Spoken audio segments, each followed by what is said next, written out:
ইনশাআল্লাহ সবাই ঐক্যবদ্ধ হন। এবার অন্য কোনো ধোঁকাবাজি মার্কা চলবে না, এবার মার্কা আমাদের হাত পাখা। সবার মার্কা, গরিবের মার্কা, শান্তির মার্কা, শান্তির প্রতীক।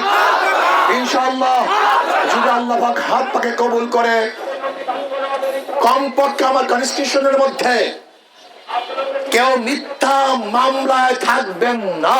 ইনশাআল্লাহ কোন মিথ্যা মামলা থাকবে না, মিথ্যা হয়রানি চলবে না, জুলুম অপরাধ করতে দেওয়া হবে না। ইনশাআল্লাহ এবার ঐক্যবদ্ধ ভাবে হাত পাকার জোয়ার সৃষ্টি হয়ে গেছে।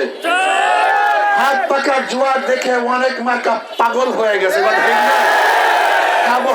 বকাবই শুরু করেছে। ইনশাআল্লাহ বরিশাল এবার হাত পাকার বিজয় হবে। ইনশাআল্লাহ এই বিজয় কেউ ঠেকাতে পারবেন না। ইনশাআল্লাহ এর জন্য নহে সমাপ্ত কর্মমোদের অবকাশ কোথায় বিশ্রামের। আমরা ইনশাআল্লাহ মাত্র কয়েকটা দিন, 12 তারিখ বিজয়ের পরে ইনশাআল্লাহ বিশ্রামে যাব। এর আগে আমাদের কাজ অব্যাহতভাবে চলতে থাকবে। ইনশাআল্লাহ কাজ চলতে থাকবে, দাওয়াত চলতে থাকবে। আল্লাহ আমাদের সবাইকে কবুল করে নেন।